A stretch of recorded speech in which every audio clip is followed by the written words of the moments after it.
Y en el marco de esta jornada de trabajo que estamos llevando aquí en el NK Ateneo de Santa Cruz, una jornada que cuenta con la participación de muchos compañeros que han llegado de diferentes partes del país para aportar su granito de arena, queremos hoy hacer una presentación muy particular.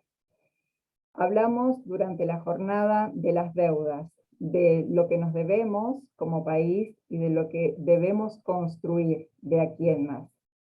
Y hay un tema de acuciante preocupación vinculado a la deuda ecológica, a esa deuda que está relacionada con el impacto ambiental, con esa necesidad que tenemos de cuidar la casa, esa casa que es nuestra tierra, que está siendo devastada por grandes extensiones de cultivos, donde la rotación de la tierra se hace necesaria en forma anual, y además el uso de agroquímicos que la están contaminando.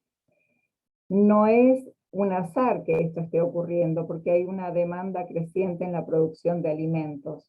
Esto ocurre no solo en Argentina, sino en países vecinos como Uruguay, Brasil, Bolivia. Y para que tengamos una idea, Argentina exporta anualmente cerca de 3,5 millones de toneladas de producción de alimentos relacionados al trigo, al girasol, a la soja. Y para hablarnos del tema, hoy vamos a tener la participación en este encuentro de una persona muy preparada, súper especialista en el tema.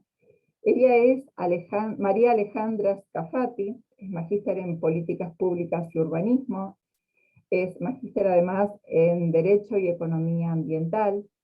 Actualmente es la presidente de la Fundación Ecomujeres y se ha especializado en estos temas vinculados a la sustentabilidad, que hoy se va a explayar sobre ello, y que ha presentado más de 50 proyectos ya en Argentina para mitigar ese impacto ambiental y lograr la adaptación y la compensación que necesitamos. Bienvenida a este encuentro, Alejandra. ¿Cómo estás? Muchas gracias, María. Encantadísima de estar aquí celebrando con ustedes. Bien. La Argentina, al igual que muchos otros países latinos, recientemente ha incurrido en algunos errores vinculados a esa deuda, a ese contraer una deuda que pone en vilo a la población y sobre todo en aquellos estratos sociales donde se siente mucho más el impacto. Ese impacto que no solamente lo hemos visto desde lo que significa la crisis climática, sino el impacto social acuciado por esta deuda que nos está ahogando y que es necesario de alguna manera mitigarla. En la agenda pública global, desde el FMI hasta los jefes del Estado, hablan de una recuperación global verde y con justicia social. ¿Considerás que esto es posible, Alejandra? ¿Considerás que hay acciones concretas que se puedan realizar y en qué dirección deberían encauzarse? Bueno, es muy importante lo que estás diciendo porque efectivamente en todos los foros internacionales se está hablando de que la recuperación de la pandemia tiene que ser verde e inclusiva. Pero bueno, cuando vamos a lo concreto, a las acciones concretas que está haciendo sobre todo el norte global, que son los que de alguna manera no solamente son los más ricos, sino los que manejan la agenda internacional, no vemos acciones concretas en esta línea, ¿no? Por ahora seguimos con el status quo, tanto desde, como bien mencionaste, el tema de las deudas financieras tradicionales, digamos, salvo algunas cosas muy puntuales con países muy pobres, que hubo una suspensión y en algunos casos hasta cancelación de las deudas para países extremadamente pobres. En esta pandemia hemos visto justamente muchas asimetrías. Las asimetrías no solamente han continuado entre el norte global y el sur global, o sea, entre países ricos y países de ingresos medios como Argentina o pobres, sino que se han acentuado esas asimetrías. Déjame nombrarte algunas, simplemente a modo de ejemplo para saber de qué estamos hablando, porque es muy importante. En primer lugar, en el tema vacunación, la relación es 40 a 11. ¿Qué quiere decir? que se vacunaron los países ricos 40 veces más rápido que los países emergentes y los países pobres. Existieron 16 vacunas más por persona viviendo en un país rico que en los países de ingresos medios y pobres. No necesitábamos 16 dosis por persona, sin embargo, ese es el esquema de vacunación que hubo durante la pandemia, con lo cual ahí no veo ninguna cuestión que haga la inclusión social claramente. Déjame contarte otro dato más. El acceso al crédito. Para paliar la pandemia, todos los países emitieron, todos, el norte y el sur. Y de hecho se ha emitido mucho más de lo que, por ejemplo, ha emitido Argentina, tanto que se habla sobre la emisión argentina. Ahora, las tasas fueron muy diferentes. Entonces la pregunta es, y vuelvo al tema de las asimetrías, para un mismo problema, ¿es justo, si estamos hablando de inclusión, que las tasas sean diferentes y tan diferentes como que el promedio de tasas para el acceso al crédito en el norte global rondó entre el -1%, o sea, una tasa negativa, y el 1%, mientras que para países emergentes las tasas fueron entre el 4 y el 10%, para el mismo problema. Y no solamente para el problema de la pandemia, esto también se cristaliza en lo que es la acción por el clima, que es un problema global y que claramente no lo generó el sur global, sino que todos los datos indican que la contaminación de los gases de efecto invernadero surge del norte global. Desde hace 200 años son los que más han contaminado, contaminan el doble que lo que contaminan los países emergentes y pobres, pero además son los que hoy aún siguen contaminando. O sea, no es solamente los que tienen una deuda ambiental histórica, sino siguen manteniendo datos, digamos, niveles, tasas de contaminación muy por encima de lo que tenemos países como los nuestros. Bueno, y así, María, te puedo aburrir con datos sobre las asimetrías, pero bueno, están. Y sin embargo, digamos, por eso te digo que veo muy difícil una salida de la pandemia verde, y verde también, si querés te puedo contar otro dato, lo que son todo el mercado de bonos verdes, el mercado de capitales verde, que hoy aproximadamente llega a $1 billón de dólares, con un crecimiento exponencial, que todo eso es positivo, pero más del 80% de ese mercado, que es para justamente adaptación de infraestructura para tener resiliencia ante los impactos del cambio climático, que lo estamos viendo todos los días, ¿no? Inundaciones, sequías, incendios, temperaturas por arriba de 50 grados en el verano europeo, por ejemplo, que dicen que además esas temperaturas van a seguir en los próximos veranos. Entonces, el 80% de ese mercado también lo tienen los países ricos. Entonces ahí tampoco tenemos espacio, además de lo que te comenté de las tasas. Tampoco tenemos acceso a esos mercados para la resiliencia, cuando el problema del clima, de la acción por el clima, digamos, no lo generamos nosotros, sin embargo somos los más vulnerables, porque al no tener capacidad de adaptación e infraestructura para atender estas problemáticas que genera la aceleración del cambio climático, somos por supuesto más vulnerables a todos los impactos del cambio climático. O sea, fíjate la asimetría como encima empeora la situación de los países como los nuestros. Así es. Y actualmente también vemos cómo los países endeudados están siendo severamente limitados por sus acreedores, o sea que no pueden tomar decisiones propias debido a esos altísimos intereses y a las obligaciones impositivas que deben cumplir para con sus acreedores, porque son pagos que asumieron muchas veces en costo de esa sociedad civil que es la que se ve más afectada. Pero sabemos también que existen otro tipo de deudores, y nos gustaría, para que en el marco de este encuentro podamos entenderlo mejor, que nos cuentes qué significa ser un deudor ambiental, qué son los deudores ambientales, quiénes son, en qué se basa y cómo se mide la capacidad de endeudamiento. Buenísima tu pregunta, María. En primer lugar, porque te cuento algo, ya que estamos conmemorando a Néstor Kirchner, el expresidente Néstor Kirchner, en el año 2007 ante Naciones Unidas hizo un reclamo por las deudas ambientales. O sea que fue un gran innovador, un precursor de estos temas. El concepto de deudas puede ser de muchas formas, digamos. Vos podés tener una deuda financiera como la que tenemos con el Fondo Monetario Internacional, podés tener deudas morales que tienen que ver con un comportamiento esperable por parte de una persona hacia otra, y también podés tener estas deudas ambientales. ¿De dónde surgen estas deudas ambientales? Por supuesto que surgen de la contaminación. ¿Y por qué surgen estas deudas ambientales? Digamos, ¿dónde está plasmado esto jurídicamente? Bueno, todos los marcos normativos, tanto nacionales como los tratados internacionales, se manejan en base a dos principios. El principio que el que contamina paga, esto quiere decir que si yo contamino, debo pagar por eso, que el pago puede ser de diferentes maneras, puede ser económico, puede ser a través de la reparación del daño, pero hay que pagar.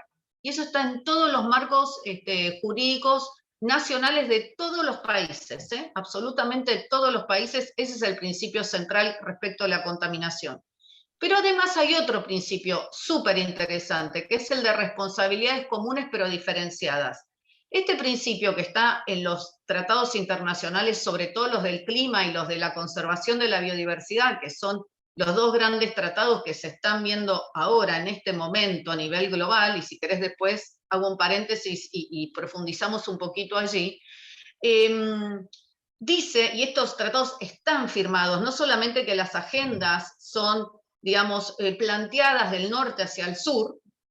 Lamentablemente el sur global no suele plantear agendas, sino que son agendas que se plantean del norte hacia el sur, sino que de alguna manera te obligan a firmar esos tratados que ellos proponen, en donde ellos se comprometen a esta responsabilidad común pero diferenciada, que básicamente quiere decir que aquel que tiene una historia de contaminación o que contamina más hoy, tiene que pagar más por aquel que no contaminó durante ese plazo o que contamina menos hoy.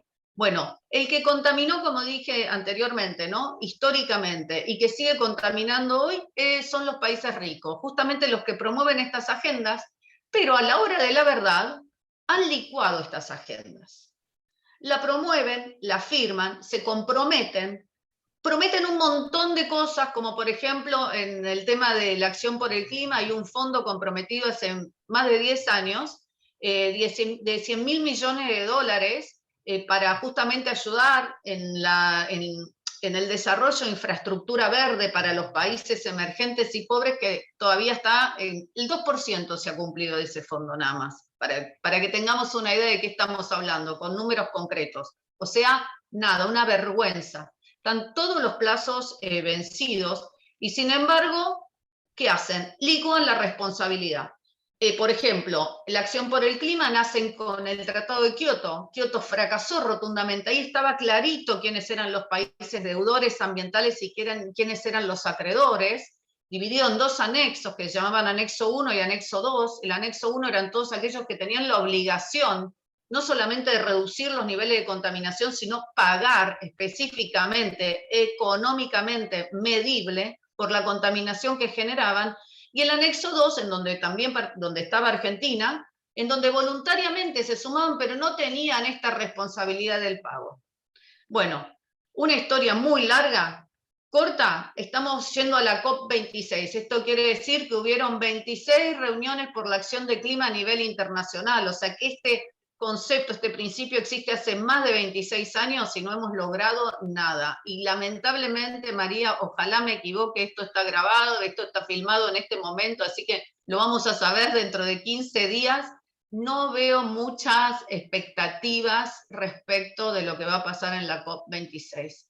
Estoy participando de las charlas, recibo los documentos, escuchando las negociaciones. La verdad, no se ve que esto cambie, a pesar de que vino una pandemia que nos demostró que no cuidar el planeta es gravísimo, que nos afecta a todos, que no importa dónde vivamos, que no importa, como yo digo, ni qué religión, ni qué color de piel, ni cuánta plata, ni dónde estemos ubicados, no importa nada, la pandemia golpeó a todos, a todos. Sin embargo, no se termina de entender la gravedad de alguna manera dañar el planeta y no hacerse cargo por ese daño. Entonces ahí aparece la deuda ambiental, que como te dije, como te expliqué, es jurídica y de los países ricos. Ahora, ¿cómo juega acá un país como Argentina?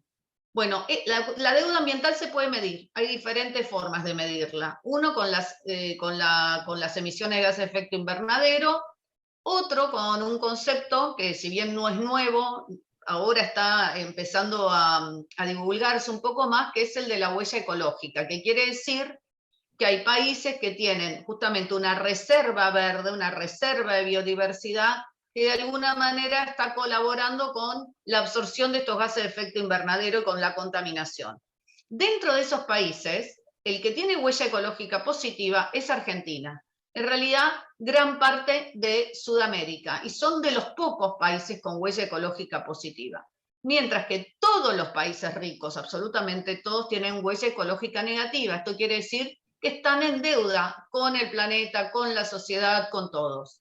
Entonces, hay una oportunidad histórica para replantear esquemas de conciliación de deudas entre deudas financieras, que en general están en los países emergentes y en los países ricos, y como dije, a tasas casi de usura, y las deudas ambientales, que están hoy en los países ricos y que no han pagado nada, no es que no pagan o pagan tasas bajas, no han pagado nada. Entonces ahí hay un escenario muy interesante que también de alguna manera ha ayudado por la crisis que ha generado la pandemia para replantear la arquitectura financiera internacional. La buena noticia, María, es que bien o mal hay un debate internacional sobre esto, por suerte. Hay un reclamo, sobre todo por parte de las organizaciones de la sociedad civil, de replantear esta arquitectura financiera internacional asimétrica, injusta, y también hay un reclamo, y hay muchos economistas trabajando en este tema, de que hay que replantear los modelos económicos, porque hay que incorporar lo que normalmente en los modelos económicos que todos conocemos hablan de externalidades negativas, haciendo referencia a lo ambiental y a lo social como si fueran cosas que no las tengo que tener en cuenta y no forman parte de la sociedad. Entonces, todo esto, por suerte, está en el debate, por ahí no con la fuerza que a uno le gustaría que tuviera, pero bueno, ya es un principio interesante que esté en el debate, y sí creo que hay una oportunidad histórica para Argentina, dado que tiene una deuda impagable con el Fondo Monetario Internacional, no dicho por mí, sino dicho por la directora del Fondo Monetario Internacional, Kristalina Georgieva, lo ha dicho, lo pueden googlear, esto es información, es dato, y ver cómo se puede armar un esquema de conciliación de deudas entre esta acreencia positiva que tiene la Argentina de estar de alguna manera colaborando a través de sus ecosistemas en buen estado de conservación con el planeta, mitigando el impacto que no generó negativo, y contra esta deuda financiera, que al final, como yo digo, que en la pandemia todos lo sentimos muy bien. ¿Qué vale más?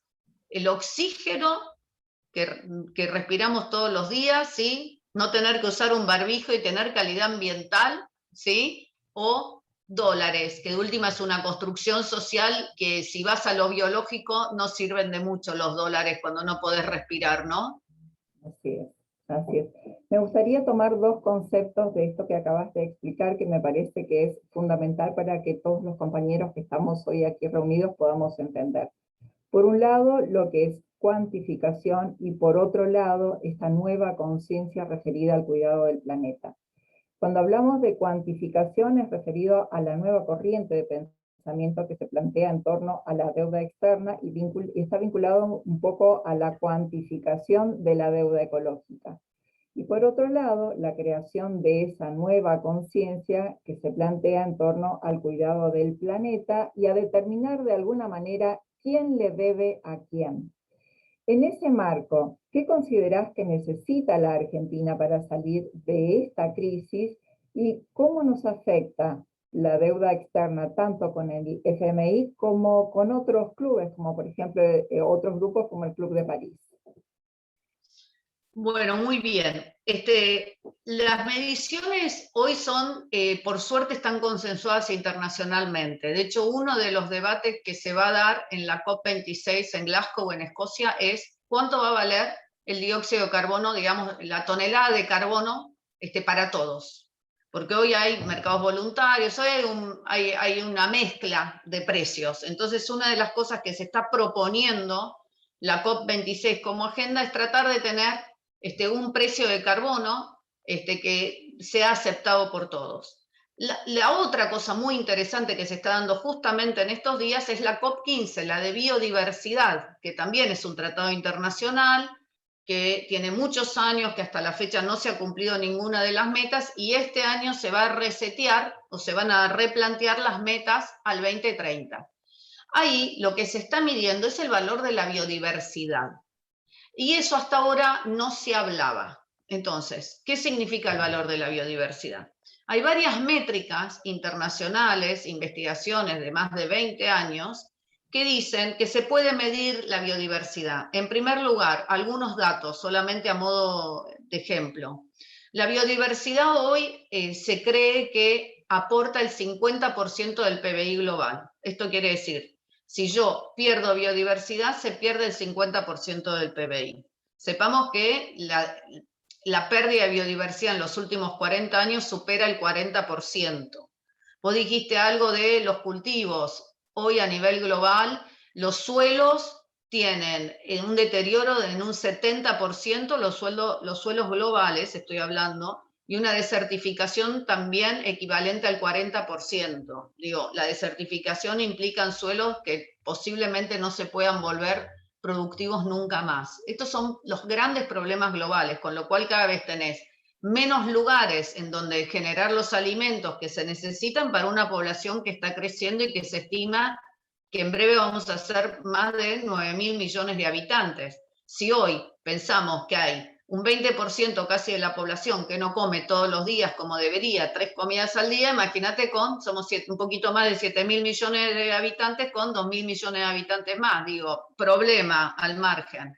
Entonces digo, hoy hay formas de medir la biodiversidad. Estas formas de medir la biodiversidad básicamente lo que propone es que los ecosistemas se mantengan en un estado de conservación sin alteraciones. ¿Por qué?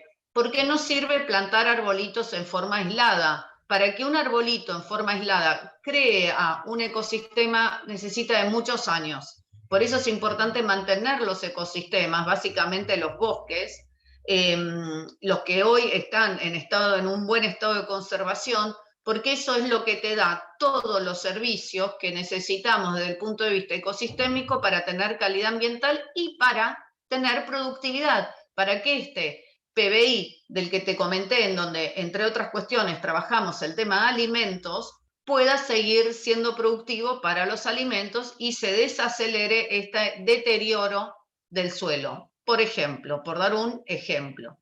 Entonces, eso se puede medir, hay métricas, y te cuento un ejercicio que hicimos desde la Universidad Católica, donde, como sabés, dirijo un posgrado en sustentabilidad. Medimos la selva misionera. La selva misionera es un bosque subtropical. Medimos su parte, digamos, dentro de lo que era la selva misionera, lo que se considera dentro de la ley de bosques, nivel 1 y nivel 2, que son las áreas de conservación con la menor intervención del hombre. ¿Sí? Eso está avalado por una ley de ordenamiento nacional argentino, esos estados, nivel 1 y nivel 2. Bueno, el calculito de medir la selva misionera, un solo servicio ecosistémico, que es la de la absorción y el secuestro de CO2 por la selva misionera, en sus categorías 1 y categoría 2, me dio el total de 41.000 millones de dólares. Prácticamente la deuda que tenemos con el Fondo Monetario Internacional. Mirá, María, si no tendremos oportunidades para sentarnos a negociar. Y te estoy hablando nada más que de un pedacito como la selva misionera argentina tiene. El bosque chaqueño, que ahí sí, lamentablemente no lo cuidamos tanto como cuidamos la selva misionera. Tenemos la estepa patagónica, de la que nadie habla. Ahí hay un montón de secuestro de CO2 en esos suelos. Tenemos el mar argentino, que hemos perdido prácticamente nuestra soberanía sobre el mar argentino. Es uno de los mares más ricos en biodiversidad y lo estamos no solamente sobreexplotando en la pesca, sino que ni siquiera lo sobreexplotamos los argentinos, lo están sobreexplotando todo la pesca ilegal que sucede sobre el mar argentino a diario, ¿Qué creemos? Hay estimaciones sobre ese número de cuánto perdemos por año por la pesca ilegal y la sobreexplotación de nuestra fauna marina. El cálculo está, y me debo quedar corta, pero el cálculo está alrededor de 10.000 millones de dólares año, que podrían ser para trabajo argentino, para todos los argentinos, y además conservando, por supuesto, la fauna y la flora del mar argentino, que es, como te dije, uno de los mares más diversos, muy importante, digamos, desde el punto de vista justamente de los servicios ecosistémicos que le dan al planeta Tierra. Entonces, hay un montón de oportunidades en Argentina para poner en valor la biodiversidad en las negociaciones y ver cómo se puede conciliar una deuda financiera impagable con las deudas que tienen de alguna manera con nosotros aquellos deudores ambientales del norte global que han estado en Argentina y aún están contaminando y sin pagar ninguno de los daños que han generado.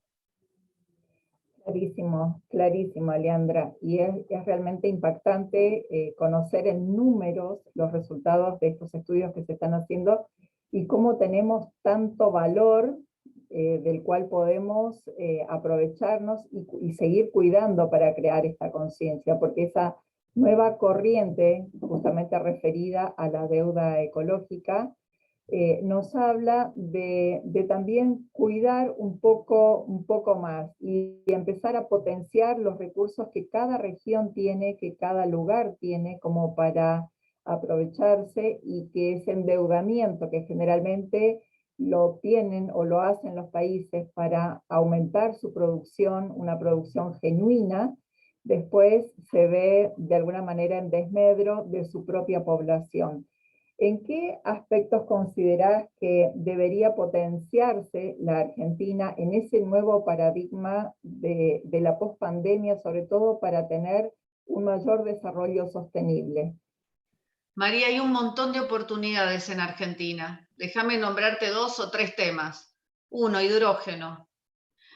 Tanto Estados Unidos como Japón, como Europa, como plataforma, están migrando al hidrógeno. Hay órdenes ejecutivas por parte del presidente Biden, hay una plataforma europea que se lanzó hace muy poquito, Japón también tiene su propia normativa. Para el 2030, la mayoría va a estar en base a hidrógeno. Digamos, su matriz energética pretenden que sea en base a hidrógeno. Salirse de los combustibles fósiles e ir hacia el hidrógeno como combustible. Sepamos que, para aquellos que dicen que esto es imposible, ya hay autos hace muchos años, hace más de 10 años a hidrógeno, no en Argentina, pero existen. Hay barcos a hidrógeno, hay yates a hidrógeno, hay aviones que se están haciendo testeos que funcionan a hidrógeno, digo, para que no digan que esto es inviable. Digo, porque mucha gente por ahí desconoce lo que está pasando a nivel tecnologías, el avance de la tecnología y cómo se está migrando una plataforma tanto de transporte como de matriz eléctrica en base al hidrógeno. Ahora Argentina tiene, mira María, hicimos este cálculo también en otro estudio que hicimos desde la UCA. Solamente tomando el 3% de la plataforma europea para el año 2030, el 3% exportando, el 3%, o sea, teniendo solamente el 3% del mercado, podríamos facturar 100.000 millones de dólares al año. ¿Cómo se puede lograr esto? ¿Por qué Argentina tiene ventajas competitivas? Bueno, primero, porque Argentina, a través de las redes de gas que tiene instaladas, el conocimiento, el know-how por todo lo que es el GNC, eso que normalmente se usa para abaratar los costos del combustible, bueno, el hidrógeno puede ir licuado y puede usar el mismo tipo de motor y el mismo tipo de sistema de transporte que el GNC, por ejemplo. Después tenés, como es verde, cuando hablamos de hidrógeno estamos hablando del hidrógeno verde, que este es el que está hecho en base a energías renovables. Argentina lo puede producir en todo el país, del norte al sur. No sería nada más que una producción en el sur, sino que vos podrías tener podrías tener hidrógeno verde en el norte, en donde tenemos ya grandes desarrollos de energía solar, podrías tener, donde tenemos desarrollos de mareomotriz y geotermia como en la provincia de Buenos Aires, podrías tener en el sur energía eólica y algunas mini hidros, entonces todo el país podría estar generando plantas de hidrógeno. Mirá qué importante.